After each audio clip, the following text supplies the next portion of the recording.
Good afternoon to all.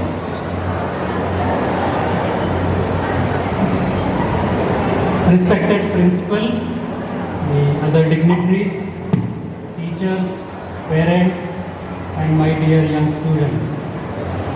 It's a great honor and privilege for me to stand before you today on your eventual ceremony. First and foremost, I would like to give my heartfelt congratulations to all you leaders who has been selected as a council members of the school. And I have been hearing continuously from the anchors about the responsibility, about the leadership, and I'm not going to speak anything other than that because it's a huge responsibility for you. You have to be a role model, and your juniors or your classmates or your fellow in the school should follow you. So you have to create that legacy of leadership that can be created by simple things like being honest, helping your classmates, or any small thing you do that can define your legacy, create your legacy. So be a good leader, be a role model, and lead your school with pride. Me being a scientist, I will share a few thoughts here about the technology and about So I'm always surrounded with a lot of data, experiments, new technologies, so on. But today I will not talk about all these data, technologies and experiments. I would like to talk with you something different, which is like a discipline, leadership, and some qualities in you that can make you better, and that eventually that can make the society better. You know, we are surrounded with the different technologies today. We are living in the era of technology. So if you see around, and I would like to mention few technologies like the quantum computing you must be heard of, which can unimaginably increase the speed of the traditional computers, which will help us in solving difficult problems, right from the healthcare or the computational, the materials and all. The other important technology I would like to mention here is the artificial intelligence and the machine learning. Because we are surrounded with artificial intelligence, every information is available in the internet, and data is available on the internet. The data analysis people do and get information out of it. So this artificial intelligence is shaping our industry, which your generation will lead to in future. So you have to be very cautiously using this artificial intelligence or machine learning while leading in the industry or while leading in your professional life. The other important technologies which you might not be aware is 3D printing. The world is now on-demand printing or on-demand making of a components. So any component, right from the human body, the aesthetic limbs, or you can say the rocket complex components, it can be made very simply by the 3D printing. So this technology will be very useful in future, and you will be seeing that when you will be leading in your professional life. And since I am working in advanced materials, so advanced material, there are various new materials are coming up.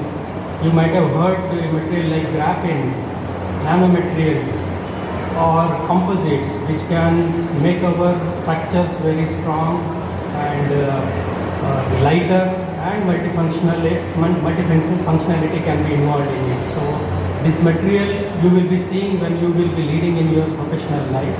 So why I am mentioning this? Because there are few more technologies which are on the lab scale. That is, just to mention here, is like digital twins, you must have heard, or augmented reality, or blockchain, edge computing. These are on the lab scale, these are on the experimental level. But when you will be leading the professional life, this will be a reality. So these technologies you will be dealing with.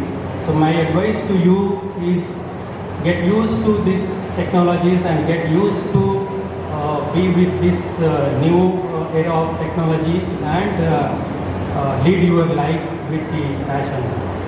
So another important point I would like to mention here is these scientific technologies or innovations.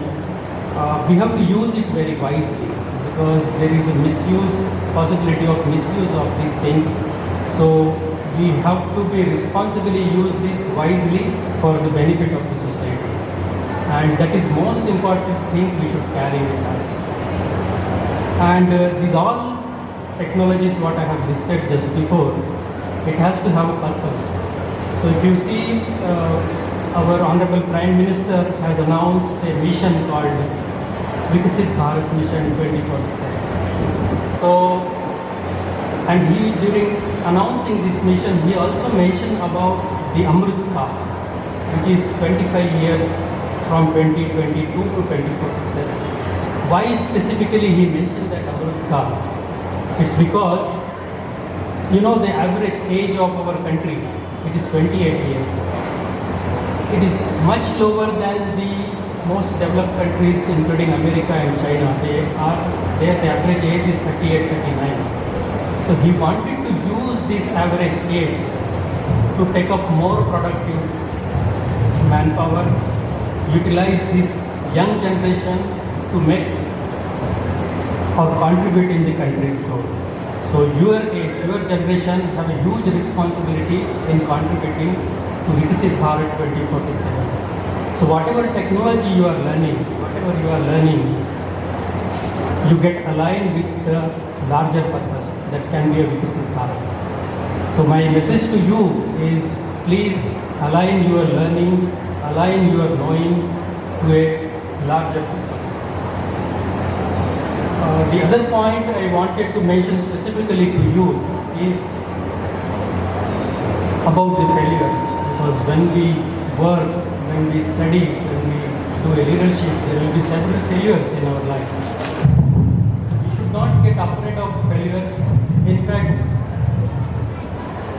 science taught me that the failure is not opposite of success. It is a part of success.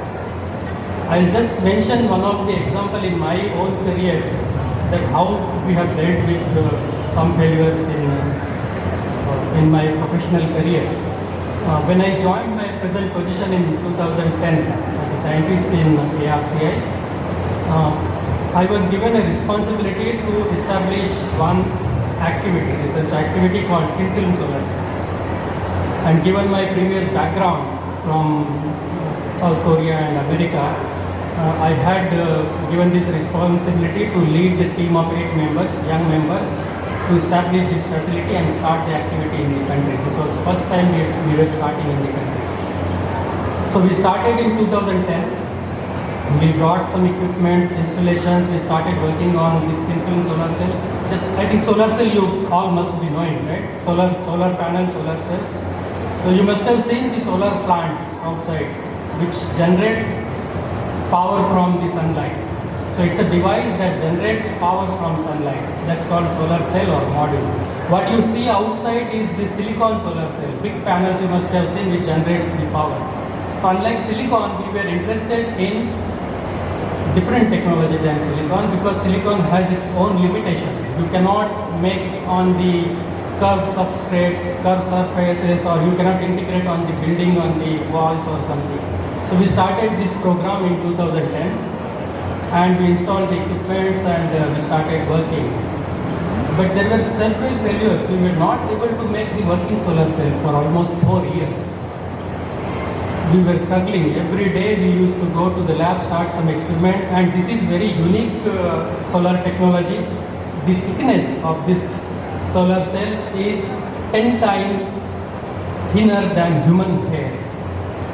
So you can imagine what level or what scale we are dealing with, and which can be deposited on any substrate like glass, any metal or any plastic substrate, so that you can use it wherever you want.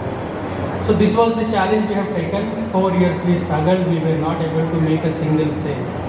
And then slowly we start understanding the actual research problems and then try to address those problems. And the first cell we realize after 4 years of research, and that too with the efficiency of less than 1%. Efficiency is actually a parameter which gives the measure of the conversion of sunlight to power. So higher is the efficiency, better is the sun. So we realized first solar cell after 4 years with less than 1% efficiency, but that we thought is a breakthrough for us. Then within next 2 years, we reached from that less than 1% to almost 13%. And from that 13%, we started making small modules of 5 square centimeter, 10 square centimeter, and we have demonstrated our module, the power output from 10 square centimeter module. We have demonstrated that you can simply charge your smartphone. So this journey we started from 2010, and this module we have made almost in 2018. So 8 years of journey, we have faced several failures in that. So my message to you is, don't get disheartened with the failures. Learn, adapt, and try again. There is a success. So this is my message to you about the failures. And one important message I also wanted to share with the respected teachers and parents, because your contribution in shaping their career or shaping their life is very invaluable. So I think you have to support their questions, you have to support their failures, and you have to support whatever they are doing, creativity or anything they are doing. So that's my message. Please support the failures of the student, because they should not get disheartened during this journey. And what values most in all this is your character, because in the era of this technology, which is the life is changing faster than ever. You see all around us, so many technologies are there, so many things are there. So what makes you best is your ability. So as a leader, you may be working with the machines, but you should lead with the heart. That's my message to you.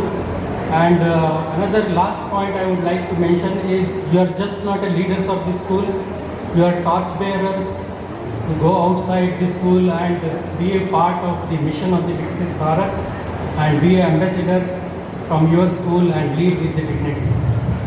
So with your badge, wear your badge with the pride, and carry your responsibility with humility. One last message I would like to give you is, dream big, stay grounded, and never stop asking, how can I make the difference? Thank you so much for giving me the opportunity to be with you today. All the best.